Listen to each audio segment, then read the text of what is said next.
Hi, and welcome to Metaman FM. Hi, welcome back once again with the Metaman Manager. Now, this last week I have been sick as a dog with flu, so you won't see me on the sideline waving my arms around like an idiot. I'm going to be self-isolating in the office, but we're going to have a catch-up episode. We're going to go through the game against Mariupol and also the 3-month transfer window. And we've made some interesting signings, one that I think is very exciting. So there's that to look forward to. Other than that, I just want to say a massive thank you to everyone who has supported the channel, either by subscribing, liking, or leaving a comment. I think we can still improve in these areas. So if you want to share the video and write some feedback underneath, let me know how you think things could be improved, or any criticisms, they're all welcome, or just general words of encouragement. That would be great. I'd appreciate that. But without further ado, let's get down to business. So let us begin with me. I have got my National C license and we're studying for a National B license, which is good. We've doubled our reputation to 10%, and the attributes are coming along nicely, especially the mentals. So that's good to see. Now, in the fixtures since we last met against Prikapatia, we played Vorskla in the cup and got a 3-1 win. Daniel Sukaruchko with 2 and Hulashenko scoring a nice long-range effort from the edge of the box. Then we scraped a 2-1 win against Epicenter. Bayruk got sent off in the 37th minute and we nearly threw it away in the 88th, but Daniel Sukaruchko again, the man, the myth, the legend, the saviour, coming to our rescue in the 2nd minute of injury time, getting us all 3 points. Then we went out of the cup 1-0 to Verez, another team from the league above. No one played well apart from Mekaniv, and even Daniel coming off the bench couldn't get as a result in that game, but we're not too bothered about the cup. So on with the league. Policia at home. Mekaniv played well again.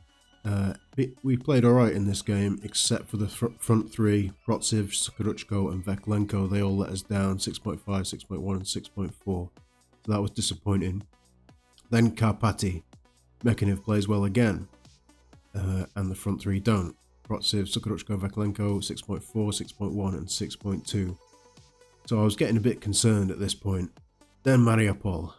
Start off pretty badly. Lobov caught in possession at the back, and they just storm through and slide the ball in past Mekaniv. Not long later though, we retain parity, pass through to Sukaruchko, and he slides it in coolly. Second half, Sukaruchko again in that 6-yard area where he scores most of his goals. Kovalev with the assist.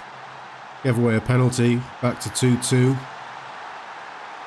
Then we get a penalty. Sukaruchko hammers home, that's his hat-trick. And then 5 minutes later, Hulashenko over the top for Veklenko. Side into Sukaruchko, and the finish is there. 4-2 win. And that was the last league game that we played, and it puts us second in Group A, which qualifies us for the promotion group, and we're also second in that on 28 points, 2 points behind Policia, and level with Obolon, who we play next. So the next match, if we win that, we can start to put a gap between us and the rest of the pack, and we only need to come in the top 2 to get promoted, so that's great. So now let's look at the transfers, and the first transfer in was a £2.2 thousand signing of Sergei Romanov. Decent technicals and decent at free kick and corner taking, which was important because we didn't really have anyone that was good at that. What I really like about him is his anticipation and decisions and his vision. That's really high attributes in those areas, which is really good for a forward. He's pretty versatile around the midfield area as well, so hoping that he can make the difference in the second half of the season. Next up is Aldo Baez. Really good deep-lying playmaker, I think. Good at tackling, good positioning, decent passing and vision, good work rate, determination and aggression. So he could be a very important player. He's 34, but I think he adds a lot of solidity to our midfield, and he's professional. So next up is Dejan Dimov. He's a 37-year-old Bulgarian. He's really good in the air. He's very slow, but when he's played alongside Krustevka, I think Krustevka's got really good pace, so hopefully those two can balance each other out. Good leadership, good determination, good bravery. He's a good team player, and he should offer a lot more solidity to our centre-back line. Next up is a backup left-back called Sinio Hub, which is a fantastic name. He's not spectacular, but he is better than what we had, so he should be able to provide cover, but not much more than that, and he's only on loan, so that's good. And then the star signing, Ricardo Quaresma, the legend. The Porto, Inter, Chelsea and Besiktas legend. He comes in on £400 a week. The 39-year-old, from dead balls, he should be superb. And the passing, the vision, the technique, the flair.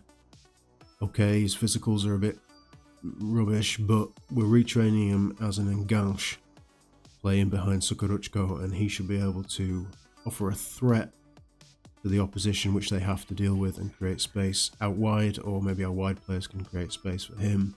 He could be pivotal in our title push. So in our next episode, I think because this is a short one this time, we're going to do a double header.